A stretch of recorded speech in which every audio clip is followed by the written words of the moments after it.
YouTube world, what's good? Yeah, here we go. Here we go. I know it's been a while. Been some things going on in the life, but it's all good.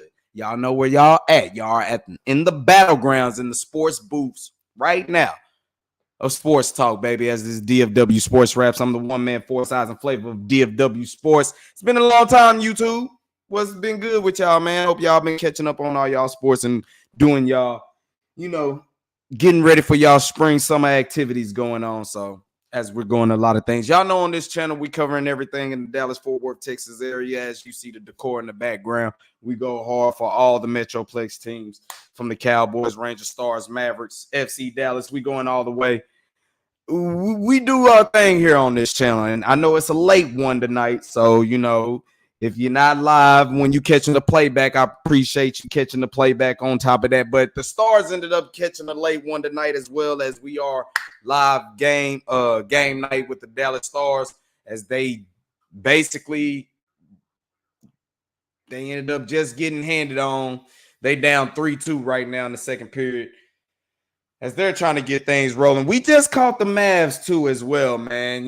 Let's talk about some Dallas Mavericks, man.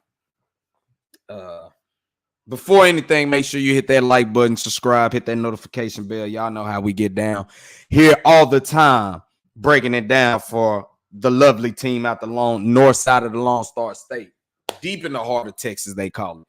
Man, Mavs got their ass whooped tonight against the Indiana Pacers. Basically, they got their head served to them again by the Pacers, bro.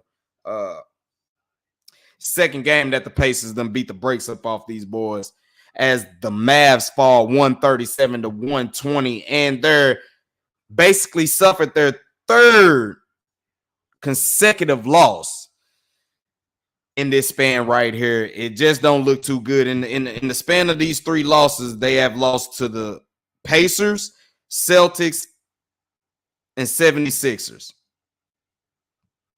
Looking at it. Yeah. They lost the Pacers, 76ers, and the Pacers again. And in these games, they're giving up well over 120 plus points. Against the 76ers, I was live at that game, so y'all should go ahead and check that out. Check that vlog out. It is right now up on the YouTube channel, so make sure you check that out.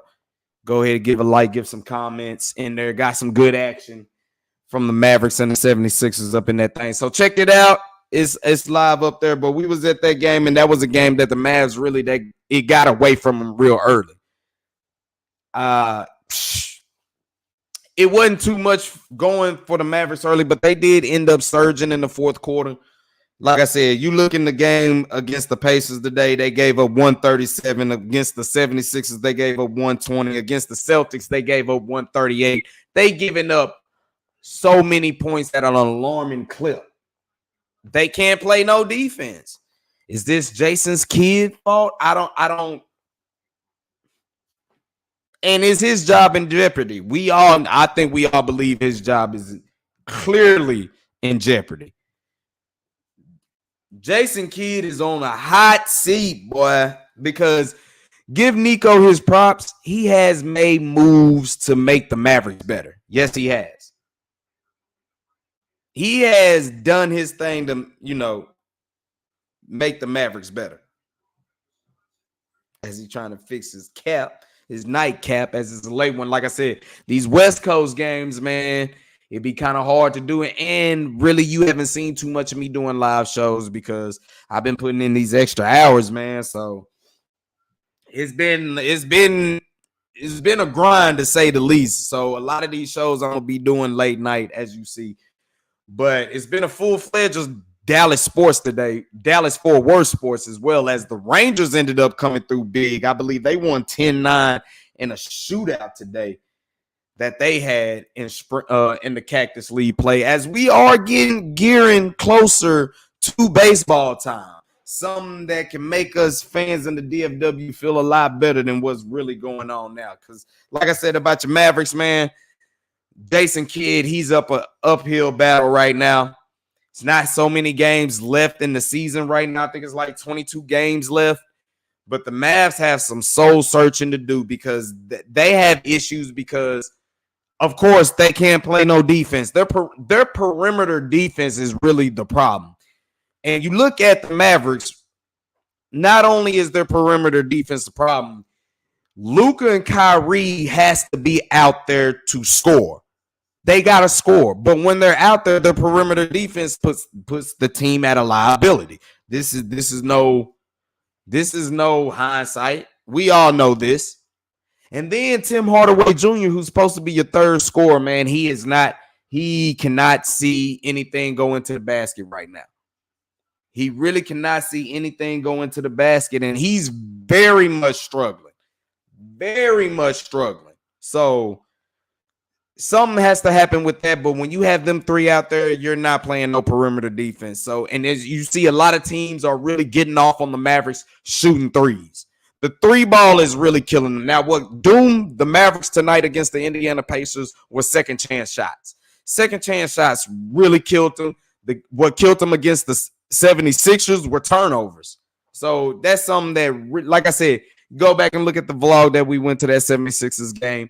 It was live in effect action. Although the Mavericks did lose, I'd rather go to that game that they lost than to went to the game tonight. Now they will be back in action in the AAC Thursday, I believe, against the Miami Heat. So we're probably looking forward to jumping on and doing some things for that game. As we're live game day with the game night with the Stars. What's up, Mr. Cowboy? I see you tuned in late.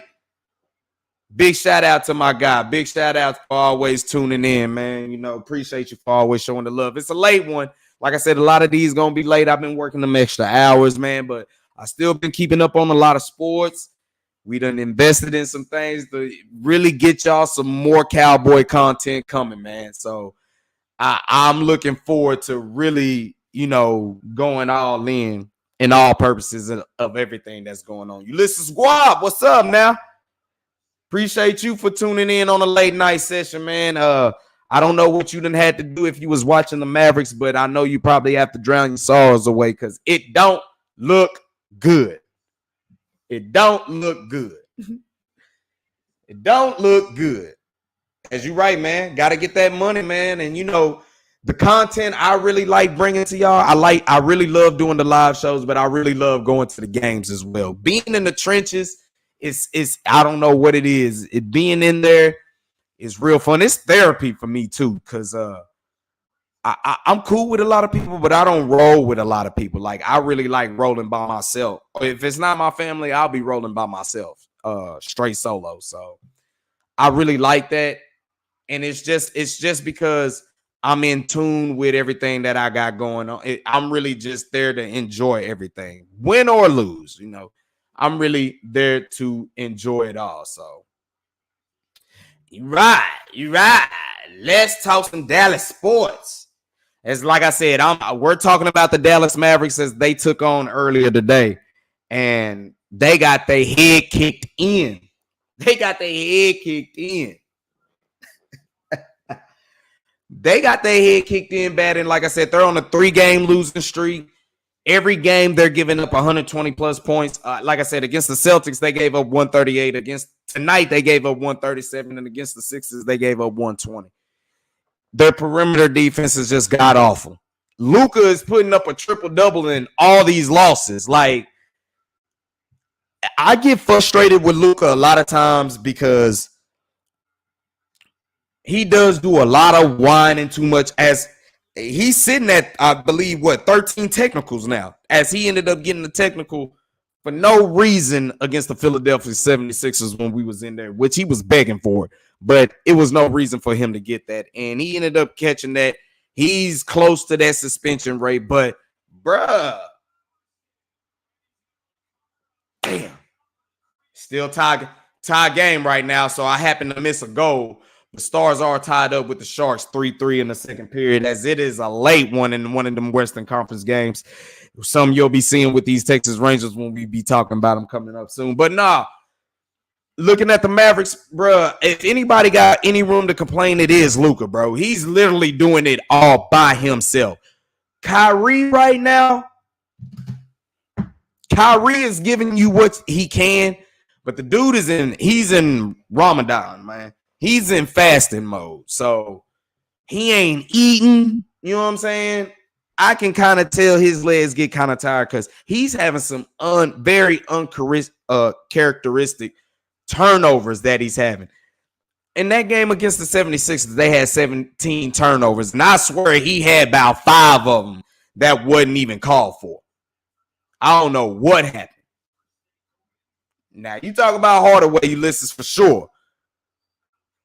They have not done anything for you. Now, if you look at Tim Hardaway Jr., he has no confidence. He almost don't want to shoot, and then when he shoot, you can tell he's just pressing for it.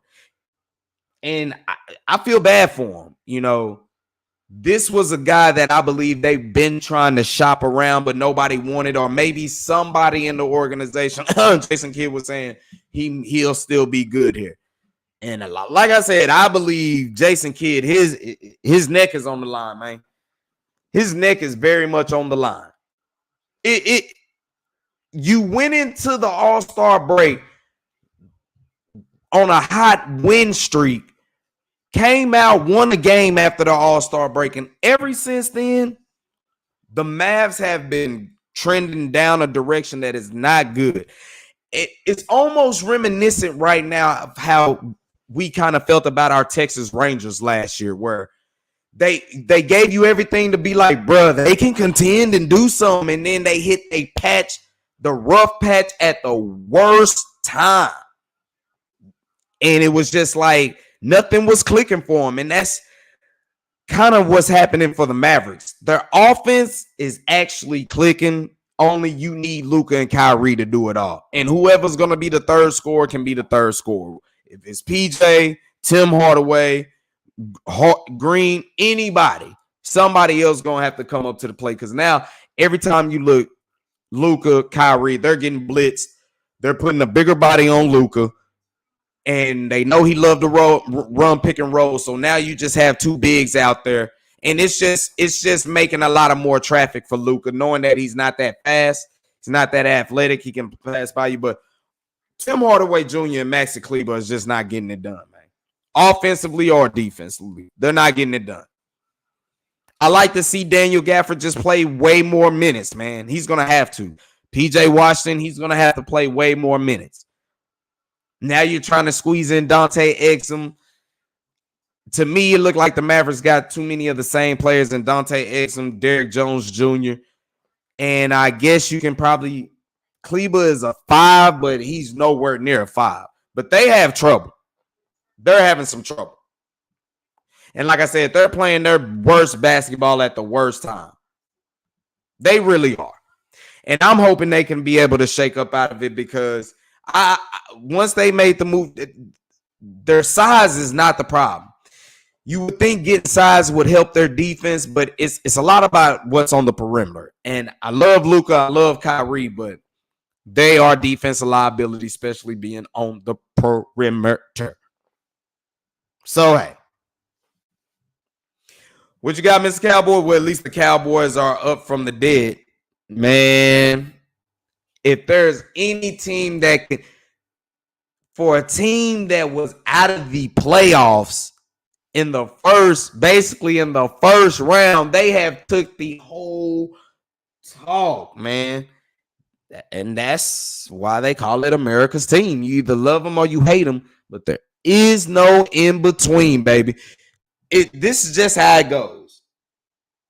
I'm just amazed that we've been out of the playoffs since the wild card round, basically. First round. Cowboys still getting talked about, which I got Cowboys news coming up. I do. We can go ahead and break into it, because the Mavs, I'm kind of upset with it. As like I said, we are live right now in Stars action against the Sharks in a late one. They're in the second period, tied 3-3. But man, let's go to some Cowboy news. Let's go to a little bit of the breaking news of today. I like to follow my man Michael Gilkin for the Dallas Morning News. And you're right on it, Mr. Cowboy. You are right on it. Michael 5th-year option. As we're gonna jump right into that. And not only did they pick up a 5th-year option, they labeled Michael Parsons a defensive end instead of a linebacker.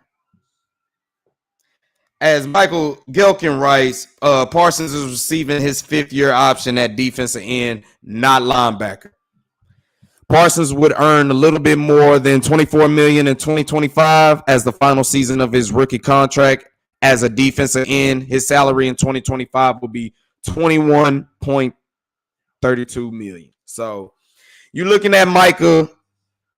The Cowboys want to pay him as a defensive end. So not only are they exercising his 5th-year option, they're exercising it as a defensive end.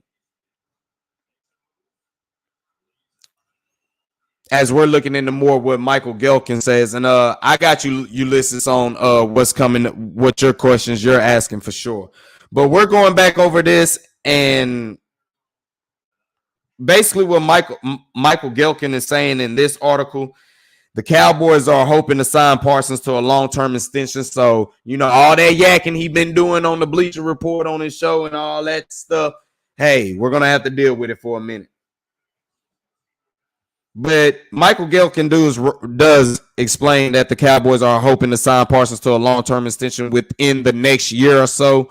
Once done, the deal is expected to make him the highest paid defender in NFL history. This is per Michael Gelkin. If the extension doesn't come by mid-April 2025, Parsons logically would follow the same playbook as another prominent client of his agent. So not only are the Cowboys exercising Michael Parsons' 5th-year option, and they're making it to where they're positioning him as a defensive end, but coming about around this time next year, Michael Parsons will be the highest paid defensive player in NFL history. This is per Michael Gelkin. So the Cowboys are looking to pay him. And defensive ends, we all know how that goes.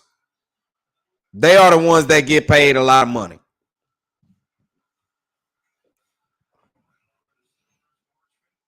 So you're looking at this, and the Cowboys are trying to, get CeeDee Lamb extension. Yeah, they are trying to make some money moves right now. But looking from what Michael Gelkin is saying, the Cowboys have plans to have Michael Parsons stay around for a while and pay him significantly a lot of money. A lot of money.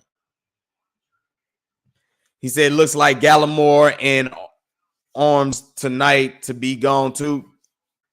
What you mean by Arms? But I know Gallimore, sucks for my, queen as she's an OU fan, but Gallimore it'll be interesting to see because I still think they need a lot of defensive tackle that they can get. Thoughts on Tyron Smith being gone? If you followed me and heard me talk anything, I've kind of been moved on for Tyron Smith just on availability issues. Don't get me wrong, when Tyron Smith is out there, he is dominant. But I think you set a bad tone in the locker room when you got a guy who never comes to practice but then gets to play. You know what I'm saying? And I felt the Cowboys came to a straw and was like, look, you can't even practice. You're not guaranteed a full season.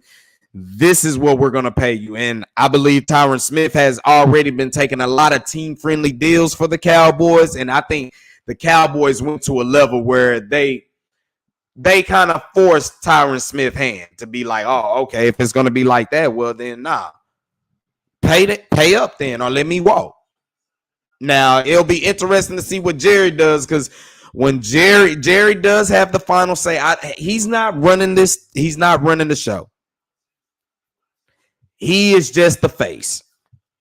Let's get this clear. The transition has been taken over. Stephen Jones Will McClay, they are running this. They are running and developing all this. And like I say, if it comes down to Stephen Jones, a.k.a. Cap Boy, he ain't paying nobody that much money like that. Now, obviously, they're going to pay Michael Parsons because he's box office. Tyron Smith, I just think in what Stephen Jones and Will McClay feel, they can find another offensive lineman. They can find another tackle. So to your question, well, we're going O-line first round. That's not too entirely necessary because you look at it. They like what Bass did for him last year when he came in and played. It's between Bass and Hoffman, but let's say they have got better. Do you move Tyler Smith to tackle and you just plug one of them in? You still have Lyle Collins. Now, your center position is something that you really got to work on, but it'll be interesting to see. I think the offensive line, especially at the guard and tackle spot, is something that Will McClay and Stephen Jones have had sharp eyes and have been on target for. That I can vouch. We can all vouch for that. As much as we're mad at Stephen Jones and the Cowboys, we can all say that when it comes to offensive linemen. Look at Tyler Smith. That pick that they got, come on now. So because Tyron Smith is a Jerry guy for sure. He really is. If Jerry says, look here, we can do something about this. I can give you a large signing bonus on something, somewhere around something like that. It's going to have to take that. But I think if Stephen Jones was in there talking, man, he fucked up the vibe. And I think he fucked up the vibe on, look, we can move Tyler Smith to tackle. We got a couple guards that we can place in Tyler's position. So why not do that? But offensive line being drafted at the 24, that's not, it won't be not ideal, but you can probably look forward to the Cowboys to see, depending on the skill position, if one of them receivers are there at 24, they might take one. But I look for them to load up on defense. I think they like this defensive class, to be honest with you. And we'll be bringing up more news coming up. I might have a late show tomorrow as well.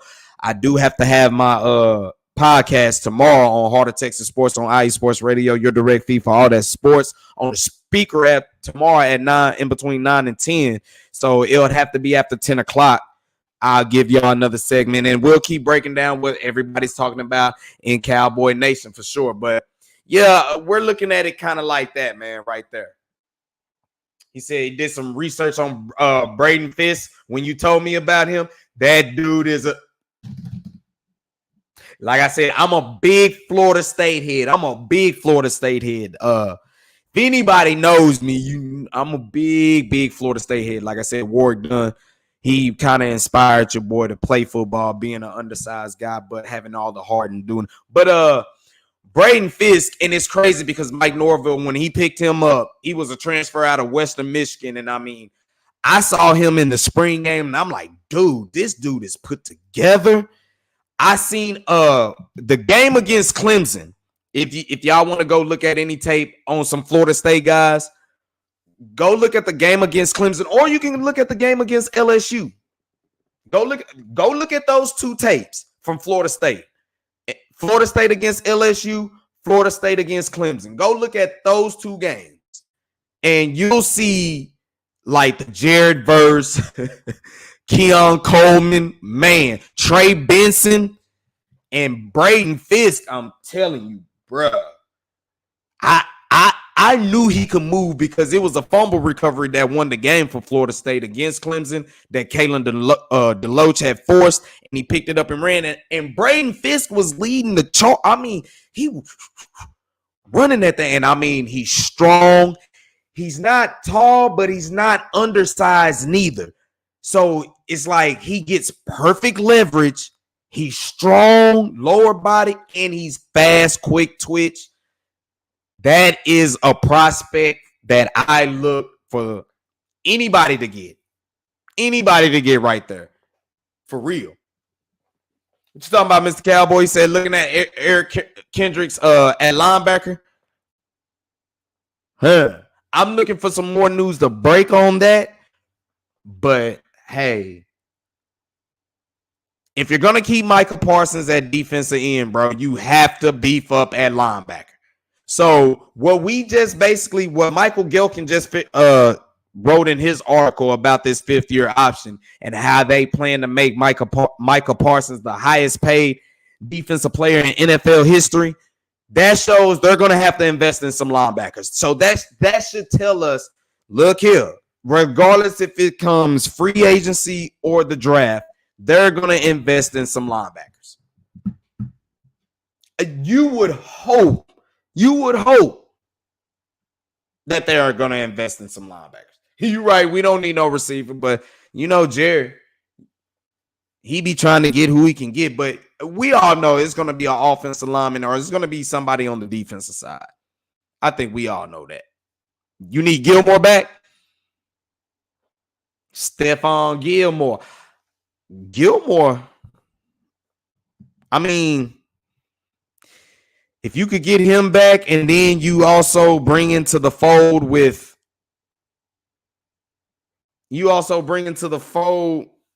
Diggs coming back with Bland, shoot. But that means you're going to leave Jordan Lewis out. And the way I'm looking at it, the Cowboys might draft another corner anyway.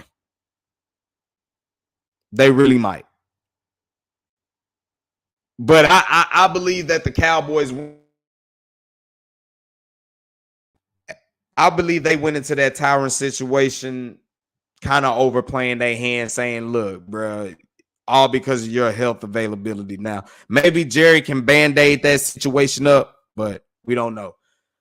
As the stars are starting to get handled right now. They done gave up 2 goals right now. They're down 5-3. 2 minutes left in the second period right now. We also know about Michael Gallup. What y'all feel about Michael Gallup?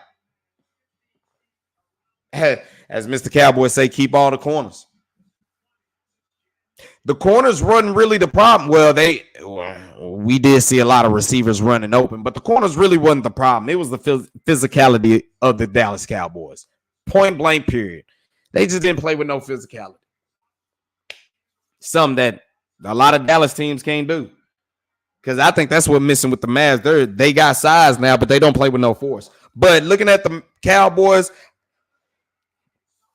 Jordan Lewis is younger. Although he done had injuries, he's younger. And in the NFL, that's kind of how it goes. It's going to be a young man's league. Really is. Michael Gallup. I think we all know he's out. He's post. I would think we all know he's going to be a June 1st cut. There's just nothing that they can do. They're still going to try to trade him at draft to see who wants him, but I think he'll be a June 1st cut. I don't even think it would be a pay cut. I think he's a June 1st cut. And if the Cowboys have it in their mind that he's a June 1st cut, like I said, at 24, let a splash receiver be there. He said, who's going to be our running our RB1? That is a great question, Ulysses. That is a great question. As free agency is just now about to start ramping up, this is a position where I think they like the draft as well, but this is a position I've told y'all from the jump in the offseason. If you're gonna shave some money and shave cap or just enough, then if you love drafting and you're gonna keep drafting for the future, get you some salary cap, and in 2 positions you need to upgrade the linebacker position and the running back position. I like Deuce Vaughn, but we can all agree they did not need to pick Deuce Vaughn, bro. They really didn't, because Deuce Vaughn really is not going to get it for you. In a team that lacks physicality, you bring Deuce Vaughn into the fold. Come on, man. And then there's not too much he can do on special teams on top of that. I don't want to say that was a wasted pick. That was just not the move to make.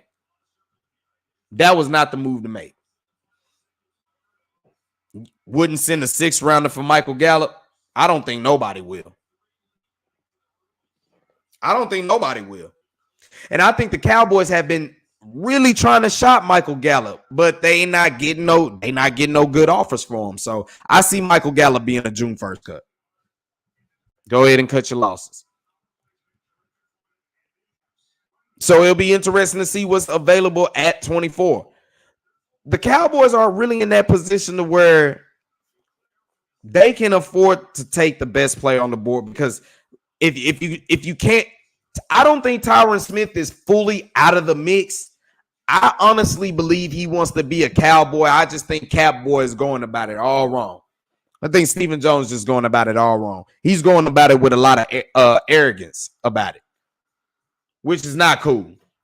Because Tyron Smith, as much as you want to say, as he's been unavailable, that man has been a model citizen for the Dallas Cowboys, bro. Let's keep that all the way 100. I think he deserves. You're better off just saying, look,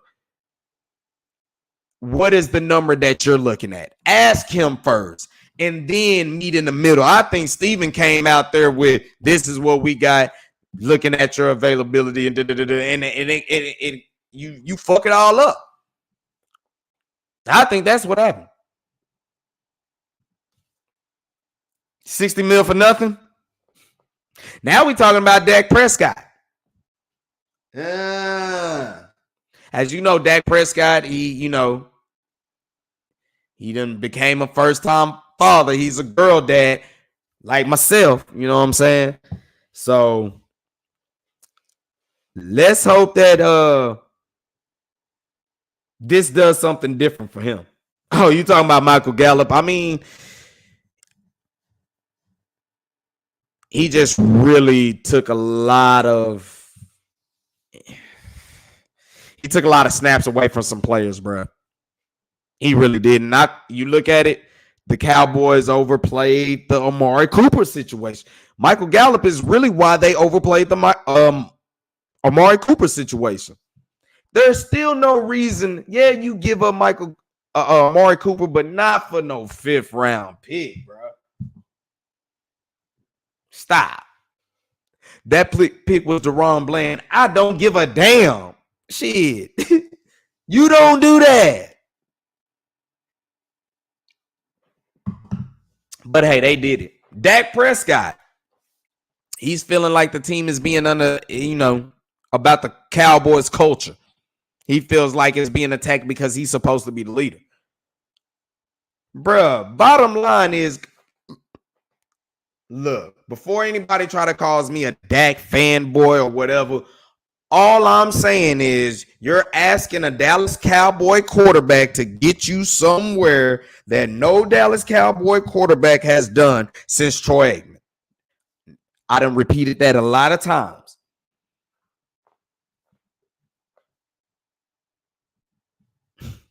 We could have got a second. Amari Cooper's still out there balling. Boy balled out there with 5 different quarterbacks. You know what I'm saying? Come on now. For real. You right about that, Mr. Cowboy. Said last draft had no impact. I think the only person that could have had the most impact would have been Demarion Overshown, and that was out of necessity. Just because the linebacker position was already thin. That was out of necessity. But I still like Azam Richards or Azam Richards, however you want to say it. But I like him. I really like him. I think he's going to be something nice for the Dallas Cowboys. It'd be interesting to see what Luke Schoonmaker do. Mozzie, to go with another defensive tackle for your 1st round draft pick will tell me everything what the Cowboys probably see in Mozzie Smith. I'm keeping it real with you right there. But I totally agree with you, Ulysses, on that. That draft last year did not do shit.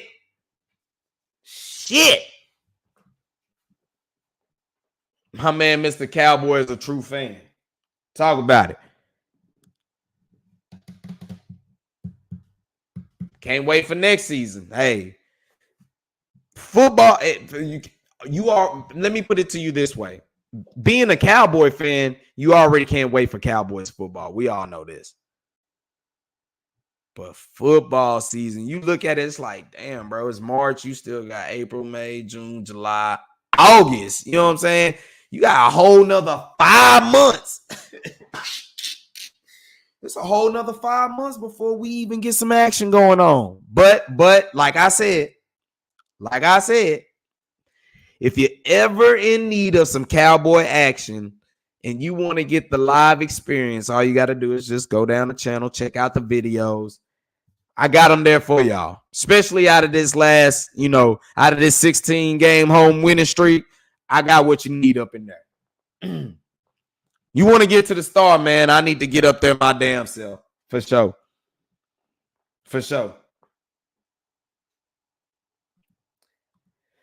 Is there someone who is an alignment that you would like for us to take outside of an offense and defense alignment at 24? Or are you asking me just in general? Because if it's at 24, and let's say to your question, we're at 24, and I'm not taking an offense or defense alignment.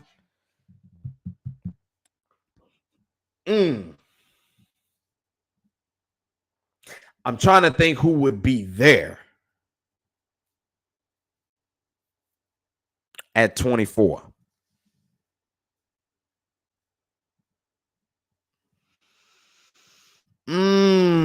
See, 24 is a hard choice. It's a hard choice, but it would have to be one of the linebackers. One of the linebackers that's available. I can't say who, because I'm going to like them all. Because you know why I'm going to like all the linebackers that's coming out? Because we need them. We definitely need them. I wouldn't take a running back first round. You wouldn't want to do that. But it'll have to be one of the linebackers that's testing out. I like old boy from NC State, only I don't think he'll be there. But damn, I can't think of his name. But linebacker out of NC State, he was a ball. He's a ball, and he got size. He played with thumping physicality. I would like him. I really would. That's who I would want at 24 if I wasn't taking an offense or defensive lineman. I'd take the linebacker out of North Carolina State. If he was able to fall at 24 and he was there, that's who I would take. He said, why not running back? Well, I think the Cowboys learned that lesson on that. But then again, you take the best player available, and it just begs to ask, what are you doing with your free agency money? Are you going to invest in linebacker and running back? And you're going to have to draft one anyway. And I think you can still get you a running back in the third round. I think you can get you a good quality running back in the third round. Like I said, my man Trey Benson from Florida State. Now, you just have to go look back over his medicals because he did have a shattered knee when he went to Oregon his freshman year. He ended up transferring to Florida State. But, I mean, the man is a power back. I believe he's 6'2", 225, something like that. You saw his 40. He can run. He's a physical guy. That's me being biased, but I've seen most of the tape on him. And, I mean, this is the type of back that you can use. And we're looking – everybody wants the running back that can make the splash plays and go forward, but nah. You need a running back that can inflict pain on the defense. Where on the defense? That's what you're looking for. And you looked at all the running backs that the Cowboys had last year. That was not coming out of that running back room. So that's something that they're going to have to really think about and fix that situation. And I think they will. I think they will address it. But like you said, you know, I get it. Deuce Vaughn Pops works for the Cowboys and all that, but that wasn't the move.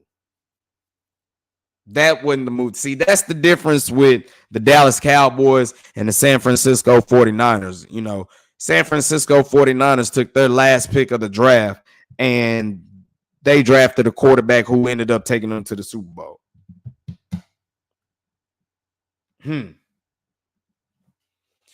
Oh, yeah, you could have a 5th-year option on a running back, but that's where them tags come in. They're gonna tag the hell out you before they even think about trying to pay a running back some money. So you looking at all your years getting used up in a position that is not friendly, that doesn't have the shelf life. Before you get to that 5th-year option, they're gonna franchise tag you. So that's kind of why you wouldn't want to go after a running back in the first round, as you saw with Zeke. And then, like I said, they just now came off the books with Zeke. They are just now about to come off the books with Zeke.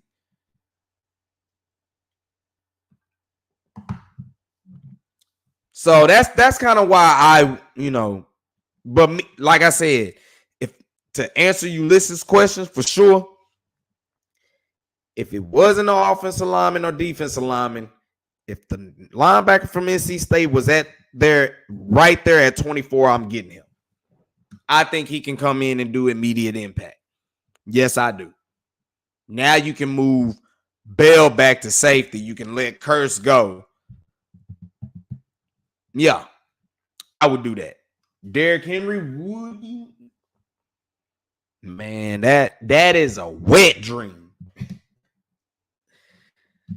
But it all depends on the paper. And like I said, man, if Stephen Jones went into that, if he went into that meeting with Tyron Smith and his agent on some arrogant shit, then it just don't lead me to believe that they're going to do anything in the offseason. Now, let's talk about your boy, Jerry Jones. I was going to talk about Dak, but before we go to that, Jerry Jones done backtracked on his definition of all in. Talking about my definition of all in and your definition of all in might be two different things. I think we all know that. And that was a question I had once he made that statement, all in. I said, the Cowboys, if they're going to go all in, they do believe in their own, drafting in their own. So if they're going to invest in free agency, they're most likely thinking about retaining and running back a lot of these dudes coming back. But that guy done got shot out the window when Tyron Smith, how that fell apart. And then Tony Pollard. A lot of us was sitting, me and Mr. Cowboy was like, we wouldn't be obliged to seeing Tony Pollard come back under the right price. But you see, they're willing to let him go ahead and test the market. I did hear about Tyler Biadasz. I think the rumblings around Cowboys is they will let Tyler Biadasz. I would let him walk. I would bring Connor Williams back before I'd bring Biadasz back. That's just me personally. But the word is that I believe they're going to let him test free agency. And if he doesn't get what he wants, I believe my man Brian Broaddus was talking about this. If he's not able to generate the type of market that he likes and he's willing to come back to the Cowboys, they're willing to work something out with Tyler Biadasz. So the Cowboys really like Biadasz.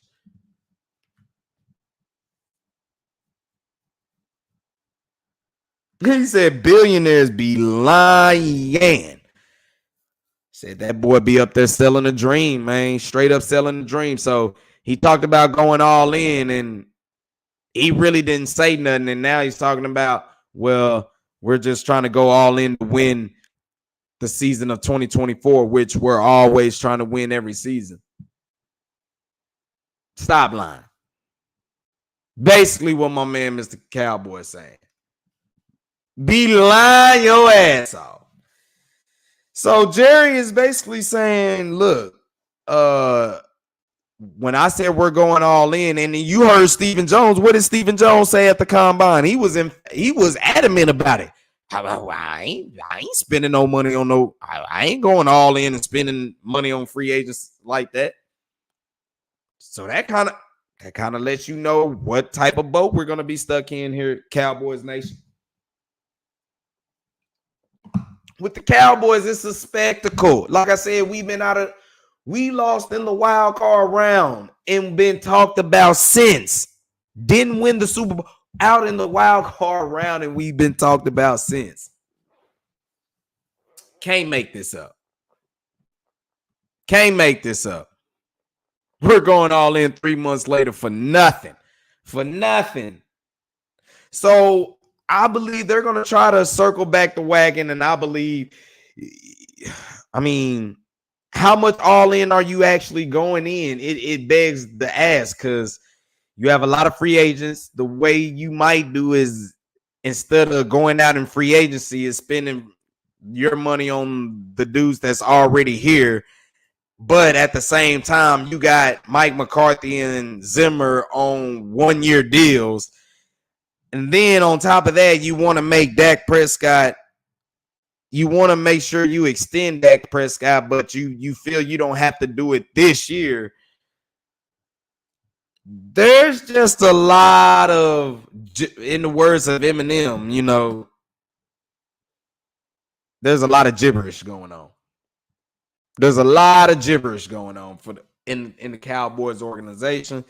You don't really know what to believe. You can speculate, but they really like the Texas weather, man. I promise you, it was bright and sunny mostly everywhere in the Metroplex, and I believe somewhere in North Dallas off of 630, somewhere it was a pop out drench storm. You know what I'm talking about? Out of the middle of nowhere.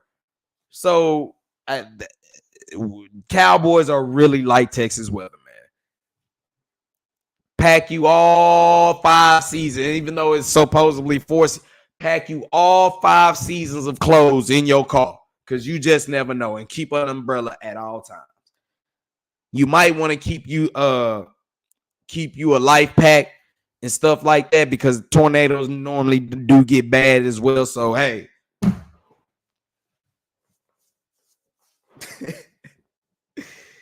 It's crazy down here, man. He said we 10% in. I feel you. And 90% what's all in is just them running their damn lips. Basically.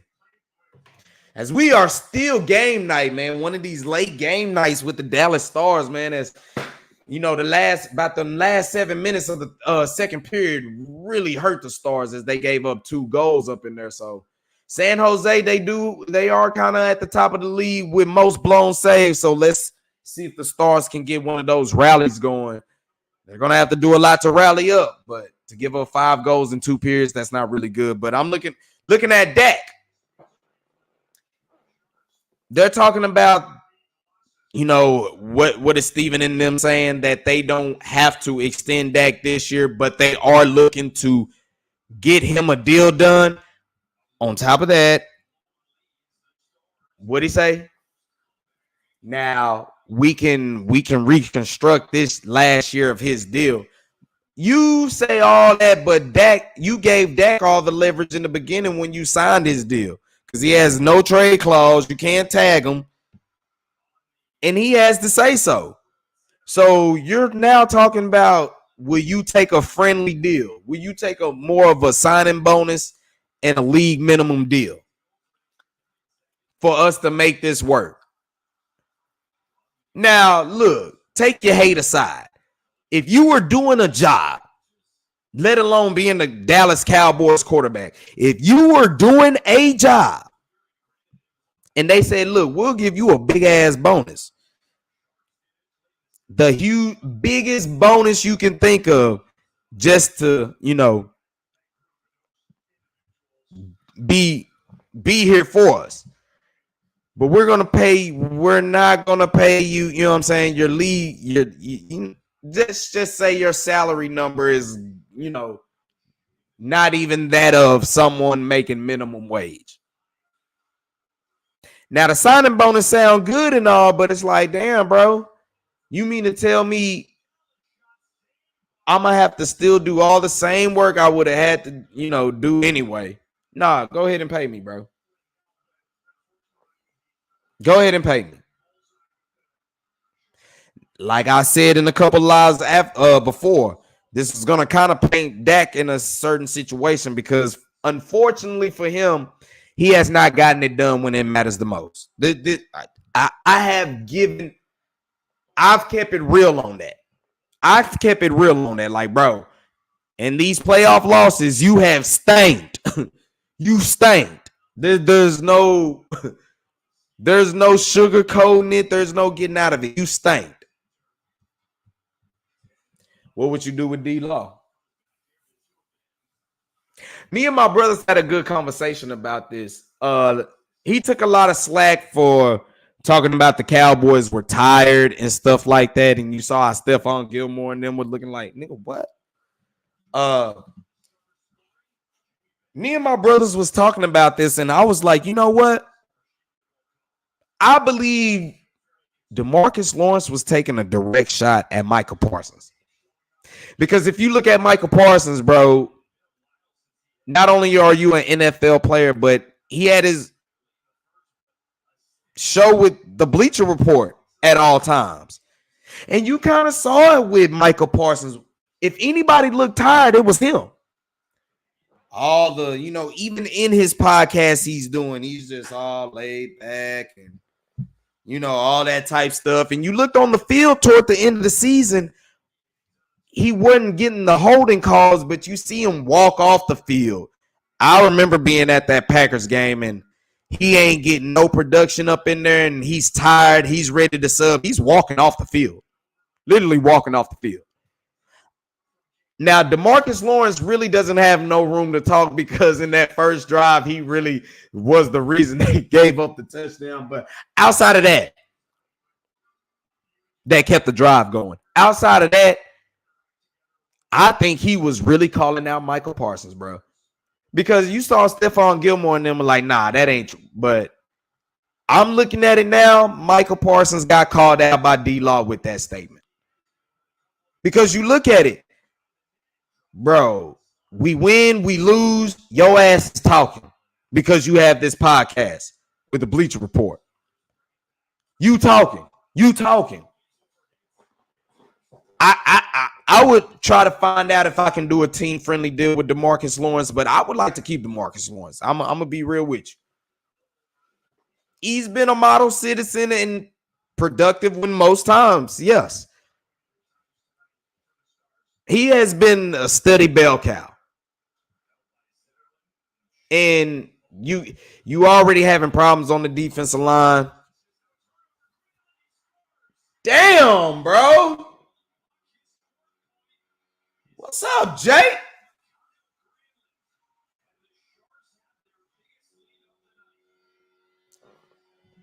All Dallas teams getting their ass whooped today. Hold on, let me. Come on, Jay. That's bad on the defense too, but damn, Jay, you ain't getting it done today. Stars down 6-3 right now. But I will keep D-Law. I'll keep D-Law. I try to reconstruct his deal, of course, but I keep him. I reconstruct the hell out of Malik Hooker's deal. Reconstruct the hell out of that. See what you can do with Dak. Extend CD. That should get you. Cut Michael Gallup. Should get you enough wiggle room. Damn. I said all Dallas teams getting their ass whooped. Michael only had holding call. He didn't. Hey. And like I said, I understand Michael's frustration, but my guy, you got to play through it. Him and Luka got that same, you know what I'm saying? That same temperament. But like I said, I saw him walking off the field a lot of times. He was, out of anybody who was looking tired, it was him. It was him. Michael Parsons was the one looking tired. So when D-Law's up there talking about, I feel like we got tired and all that type stuff, he talking to Michael Parsons. Get your ass off that podcast, bro, and get in them books and your technique. And you'll be all right. Hey, can they spend it right? Is what I have.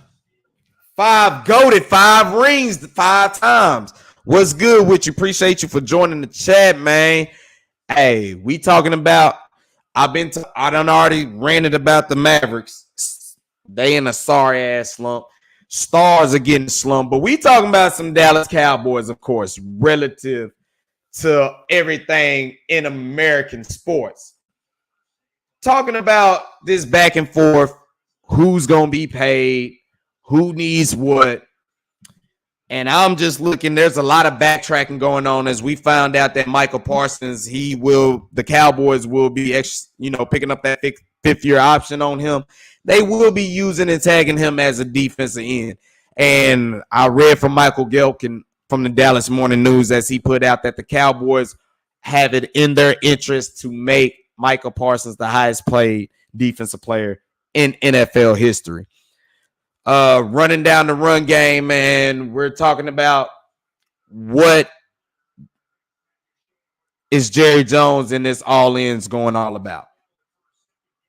As the combines has went through, we done seen some players that, everybody that has got their scene. Like I said, I personally got my own team preference. Anybody, you can look at a lot of the other dudes. Like I said, I looked at a lot of ACC ball. I like the linebacker from NC State. Like I said, if he's there at 24, I'm willing to take him there. But if not, then take an offensive lineman or anything. But I looked at a lot of Florida State guys. I got a couple of tapes that you can watch, and you can see Braden Fisk, Jordan Verse, Trey Benson, Florida State, LSU, first game of the season. Braden Fisk wasn't there. But you can check that tape out, and you can check the game Florida State against Clemson for sure. You're going to like what you see between them two guys and Trey Benson, even Keon Coleman. So those are three names I'm looking at that I like. This whole deal with Dak Prescott, I've been already here to tell y'all, he don't deserve $60 million, but I'm telling you, there's going to be a quarterback that's going to be that y'all know for a fact that is not good as Dak. If you feel Dak ain't good, there's going to be a quarterback that you know for a fact that is not better than Dak. Will get more than $60 million. This is guaranteed fact because the cap is going to keep going up. It's going to keep going up. Sam Williams need more snaps. Do it need to be at linebacker or is it at defensive end? Which they still like Fowler for some reason, but I don't know if Fowler will fit what Zim is trying to do. Be interested to see what Zim wants to do with Sam Williams for sure. Who do you want the Cowboys to draft this year? I personally want Xavier Worthy, but we need defense after getting messed up in the wild card. I'm right there with you. And we talked about this as well. Mr. Cowboy and Ulysses in the chat as well as they are joining in. They asked me the same thing, and they was like, if you don't take an offensive lineman, see Xavier Worthy, you like the speed. Me, I like Keon Coleman, another big receiver. I didn't even know him and CD Lamb were kinfolk like that. But you get a big receiver. I like everything about Keon Coleman, but like I said, if I wasn't taking an offense or defensive lineman at 24, if the linebacker from NC State was there at 24, I'm taking him. But most likely they will take an offensive lineman, probably an offensive tackle. I can probably guarantee you that. But it's got to be something on defense. And like I said, my player to watch for, especially in the trenches, because I think what Mozzie Smith, what we believed he was going to be, I believe Braden Fisk is from Florida State. That's what I honestly believe. Braden Fisk is everything what the Cowboys have hoped Mozzie Smith was going to be. They kind of have that same stature, but I'm telling you, go look at two games. Florida State against LSU, Florida State against Clemson. Number 55 for Florida State. Go ahead and check him out. And then I got Trey Benson, running back from Florida State. Check him out in those games. Keon Coleman, receiver in those games. Check him out. Now, the Cowboys, they might be in a position where it just depends what they want to do in free agency. Now, if you're telling me that they're going to go after free agency linebackers and running backs, okay, then, you can take you a receiver if you like, because we know we cutting Michael Gallup. His days is about done. We know that. Like I said, man, appreciate you for joining, man. Appreciate that. He said Dak should meet the Cowboys at $50 million a year. Like I said, if you pay him $60 million and you extended him and paid him $60 million, I'm here to tell you, there's going to be a quarterback lesser than him that's going to get paid more than him. But it would be interesting to see if Dak is willing to do a team-friendly deal. But that man just had a little girl, man. You know what I'm saying? He got to get as much chips with dip as he can. He really do. He really do. He said, I watched some of your vlogs, and turns out we both went to the Cowboys and Rams game, Cowboys and Giants games this past season. I was also at the Sunday night game when they whooped Philly. When they beat up on the Sheagles. I didn't go to that game because it was Christmas and everything. So I kind of had to do my due diligence and not go to that game. But I basically went to every game this season. But that game. Every game. And as you already know, man, people say AT&T Stadium don't get loud. But it's a different atmosphere up in there, man. It's a different atmosphere up in there. It really is. He said, Dak rich forever. And once he get this extension, it's going to continue that way. Now, it'll just be interesting to see if Dak, if he, okay, I'll put it to you this way. Let's say Dak and Stephen Jones or Dak and the Cowboys organization say, okay, let's have a deal. Let's shake on this deal right here. I won't take an extension now. You can restructure this last year of my contract. Give me the signing bonus. And you can give me the league minimum with the, converting the rest of my salary to a signing bonus. In trade that you are going to extend me. That might be their meeting in the middle right there. That might be their meeting in the middle right there. Because, like I say, Dak really has all the leverage. He really does. He has all the leverage. You want to go to that Eagles game, man? I remember I went 2022. This is what really started my channel going up. That game in 2022 where, the T.Y. Hilton catch. That is like my most viral video up to date. But hey, I try to save money and I spend money because these videos, and like I said, I happen to be fortunate doing it these last 2 years because they went on a 16-game home winning streak. So it was really nice. Now next year's schedule might be different, but we'll see. We'll see.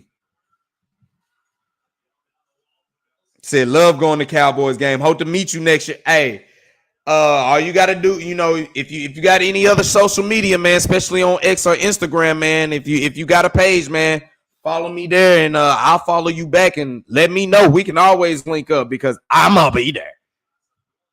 I'm going to be there. Oh, you couldn't believe that T.Y. Hilton, bruh. A lot of people commented on my video. They were like, bro, how do you got all the game, but you don't got that catch? And I'm like, dog, do you understand that was 3rd and 30? That was 3rd and 30. What the hell am I going to record a 3rd and 30 play for? I thought they were going to run a draw. Then come to look up, bombs away. Bro, had I got that catch, my video would have went twice as much viral. And I kind of kicked myself in the ass that I'm like, ever since that moment, I've gotten better and better and better, making sure my phone charged and I got the memory saved on there to make sure I can capture every single damn moment. Because it did. I was like, bro, are you serious? Are you serious? You got all this stuff, and I'm just explaining like, bruh, it was 3rd and 30. The hell I look like pulling out my phone on a 3rd and 30 recording. But now I'm like, hey, that was a valuable, what do you say? Everything is a lesson. That was a valuable lesson, and I learned, bruh, be ready. When you stay ready, you don't have to get ready. So that's how that was for sure. What do you say, man? What's going on with the Mavericks right now? They look like one of the best teams at first and collapse out of, hey, just like Texas weather. Perfectly sunny. All of a sudden, pop-up shower, tornado, and then a 20-degree drop. But the problem with the Dallas Mavericks, bro, they're just bad on the perimeter defensively. Tim Hardaway is a shell of himself right now. He can't score, and he's a defensive liability. Your only offensive production that you're really getting on a consistent basis is Luka Doncic scoring all the triple doubles. And right now, you don't have a full strength Kyrie because he's in fasting mode. And we know fasting, it brings you to a higher level of spirituality, but let's not get it twisted. When you out there in the trenches banging, bro, you're gonna need some of that fuel back in. So that's really been their problem right now, man. Their perimeter defense is bad. Luka and Kyrie, they got to score out there, so they got to both be out there, and their defensive liabilities, along with the inability of Tim Hardaway Jr. scoring and his defense, it's just not working right now. It's just not working right now. And Jason Kidd is the one who's under siege. He has got to figure it out quick, fast, and in a hurry because his job is desperately on the line. It really is. His job is very much on the line. He needs to gather this storm. He needs to corral this storm. And I mean, he needs to do it quickly. And the only problem is that it's just the perimeter. Like I said, what killed them tonight was second chance points. They weren't able to seal a lot of rebounds. And the MO is out on the Mavericks. Their perimeter defense is not that good. They're not big. If you can get in rhythm and shoot, because you see the 3-point shots are really killing the Mavericks right now. Teams are playing against the Mavericks, and they are killing them by the 3. So that's just something that Jason Kidd has got to figure it out. You want to play Exum and Derrick Jones Jr. You want to play some more, perimeter defensive. Now, P.J. Washington, he's starting to get a little bit better and better as it goes. Daniel Gafford, to me, got to see more time, but you're still trying to mix it back in with Derek Lively. That's kind of what you have going. Jason Kidd is really still trying to figure it out with the new pieces, but I don't think you have time to figure it out. You're running out of time, my friend. In the words of Keith Sweat and Twisted, I don't think you're going to be here for long. So they are in a stretch. They are in a stretch that, it's not going good. It's not going good. Bring back T.Y. Hilton for Gallup. I damn sure would. Because you got a guy who's injury prone and not producing, but you get rid of a guy because of his age. See, y'all need to stop that age stuff. Because a young guy is basically, if he ain't healthy and he ain't productive, then what difference does it make? What difference does it make? Say, how long been a Cowboy fan? I've been one since 11 years old, and he's 21. I kind of feel guilty because before I started, I actually kept up. You watch, bro. Ain't nothing wrong with that, bro. Ain't nothing wrong with that. Ain't nothing wrong with that. I'm glad to see you converted to the nation of Cowboys. I'm glad to see you converted. For me, it's been since I was like, what? I was the young. Like I said, my people always liked football. And like I said, Warwick Dunn really made football big for me. So you can already say about around 93. about around 93. So yeah, I was what was we about 7 years old, I believe. Yeah, about 7 years old. About 7, 8 years old. I'm 36 now, so about around 93 is where we really started paying attention the most. Now they had already won a Super Bowl in 92. You know what I'm saying?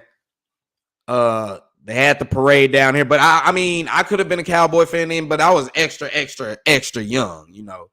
When you're about like under six, I'm pretty sure, you know, as I studied the history and everything, but 93, I remember everything vividly from there on because I just remember, you know, my fandom for basically getting ready to play Pop Warner football, basically. So that's why I say about around 93. So I've been there. So I, like he said, basically I was born into the dynasty mode. You know what I'm saying?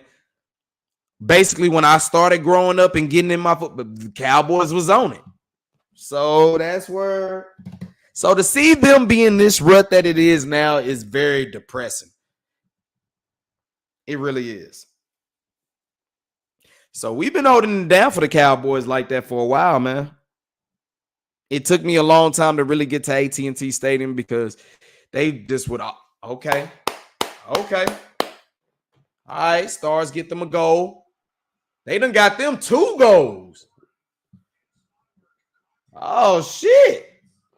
Stars back up in it. As the Stars are down 6-5 right now in the third period. So they went and got them 2 goals real quick. We did say that San Jose, they're known for having blown. I think they got 19 blown saves. So let's see if the Stars can make that rally. But going back at it, yeah. Since 93 for sure. 92, they won it all, but 93, I was in that thing for sure. I can remember a lot of stuff going back then. Miss Cowboy said Gallup has to go for 2 years now. I'm in agreement with you because he can't stay healthy. Number one, it was more during health. It was more because of health issues. Now you look back at him like, he's just really not doing you no good. He's really not doing you no good. Said, man, that's what's up. I became a fan. 2014, 2015 season with Tony Romo. Man, that game. And out of all teams, it was against the Packers, man. That's where I'm holding Mike McCarthy accountable for a lot of this because I'm like, bro, you wanted to challenge that catch. Oh, man. You're right. I don't even want to talk about it. 2014 was a funny year, though. I almost lost my whole voice box that year because, like I said, I'm a big Florida State fan. 2014 was one of the craziest years I've ever endured in my sports life because if you followed Florida State, they won the national championship in 2013. They blew everybody out. Blew everybody out in 2013 and won the national championship. Jameis Winston won Heisman. 2014 was everything but that. So I spent a lot of my Saturdays on the edge of my fucking seat watching this spectrum that was the 2014 Florida State Seminoles. Man, oh my gosh. Every game was a spectacle coming down to the wire just for them to pull it out. And then have to turn around on Sunday and here come the Cowboys with a season to be proud of. Oh, my weekends, bruh. You would have thought I went to all the games because I didn't have no voice after the weekend. Every weekend. Because like I said, every week for Florida State, it was like that. It was just crazy. And then to backdoor it the next Sunday with the Cowboys doing what they was doing, I would never forget that year. 2014, I'll never forget that year. For real. That year give me PTSD from all that yelling. He said, pull that goalie. Both goalies look like they need to be pulled. But in defense of no, I can't even get defense to Jake Oettinger because it is on Jake Oettinger, actually, because the Stars not only gave up 19 shots on the goal, so their defense is actually doing pretty good. He's just letting too many get past them. Stars got 36 shots on the goal. They got 5 minutes left in this third period. Stars looking to try to tie it up. As it is a late one. Normally, I ain't really on too late, but I'm going to have a lot of late shows coming here because I've been putting in them extra hours. Like I said, tomorrow, I plan to be on by the round. Give me about 10:15, about 10:30ish. I'll be back on by the round same time because I got my podcast tomorrow with IE Sports Radio, your direct feed for all that is sports. That's Heart of Texas. We'll be going up on DFW Sports. So that's something that I'm looking forward to right there. I want to try to take it to the end of the game, but it might not go that way. It's already at 12 o'clock. So we're going to probably try to have to narrow this down as we already been hitting this pretty hard. But tomorrow, try to see what type of hours I'm going to end up working. But if I don't put in the extra hours tomorrow, we'll probably do a show, probably talking strictly Cowboys tomorrow, before I actually jump on and do my Heart of Texas live tomorrow. So depending on how the flow of the day go, when they give in the overtime, I got to get it. I got to get it when the getting's good. So that's how we do it. Are there any other teams in the NFL that you like? You want to know who my second team is, though? My second team I have always had this, affection for. Well, when I was growing up, they were the San Diego Chargers, but the LA Chargers. I mess with them lightning bolts. I really do. I've always liked their colors. LaDainian Tomlinson played at TCU down here. And got him. Let's go. Tie game. Let's go. Wyatt Johnson gets him a hat trick. That boy got 3 of them. Let's go. Stars tied up 6-6. 4:18 left. Let's go. Y'all know I got to tweet and make sure you follow me. But yeah, man. I've always messed with the Chargers, for sure.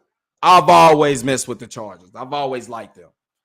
Junior Seau, rest in peace. I've always liked Junior Seau, Drew Brees. Yeah. Antonio Gates, man, yeah.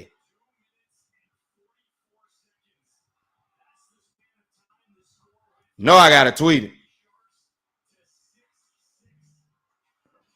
Bruh, this game is getting drunk. Hey, he said the Sharks got a lot of blown saves. Don't be surprised. For real. But look, yeah, the Chargers, that's my second team. That's been my AF-15. And you want to talk about a big disappointment this year?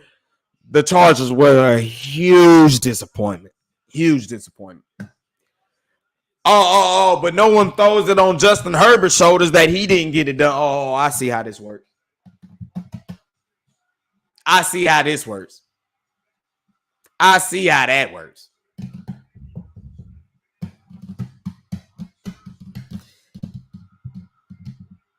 Oh, you met Trayvon Diggs. Hey, he be at them games too. Today, Tony Romo and Jason Witten was at the game. Watch them get their ass whooped. He's super cool. Did he have his son with him, or was it just him? His son is an ultimate character. But Trayvon, I've heard that a lot of times, man. He's laid back. He's real super cool. I know him and Micah Parsons is like this, though.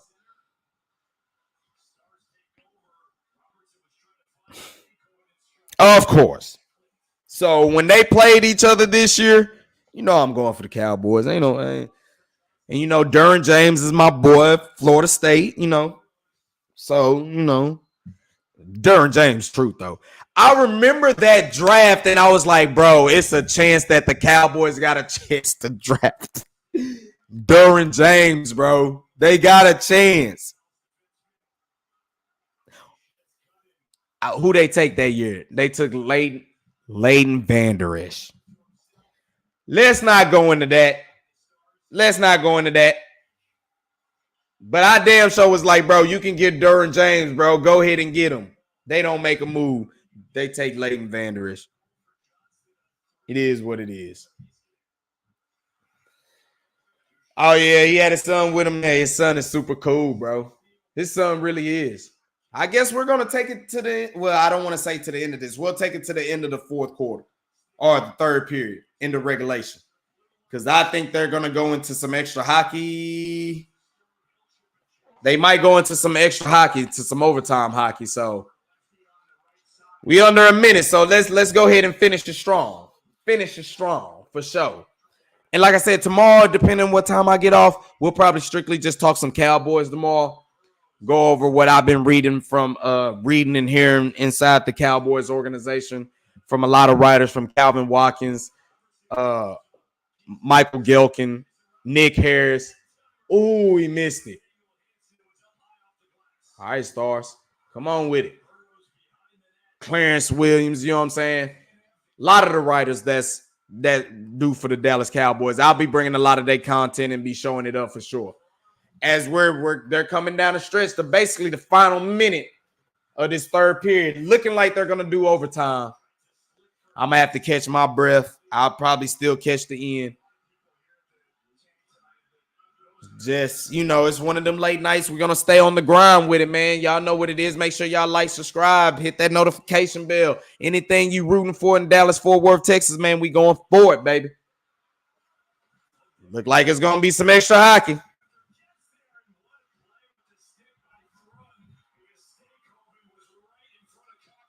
Hold on.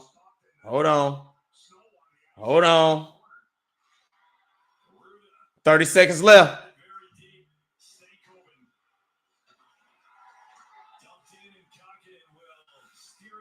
$20 seconds left.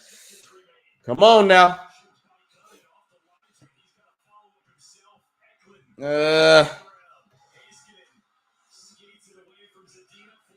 10 seconds. That's game. That's not game. We're going into extra. We're going to some extra hockey tonight. So Stars going to be going into overtime. That's how we're going to do it with them. I goated. Light chopping it up with you, man. Hey, appreciate you for tuning in, my guy, for sure. Well, I look forward to doing this tomorrow about around 10:30-ish as well. We'll talk some Cowboys. That's how we're going to roll, man. Appreciate you for joining the chat, man, keeping it live. I appreciate you. Big salute, man. Have a good night. Hey, he know the quote. We can't help it, we them boys. That is the quote for my Cowboys Nation right there. We can't help it, we them boys. That's what we talked about. That's how it go, man. As we're gonna go ahead and end this, man. It's been like I said, it's been a while since I've came to y'all.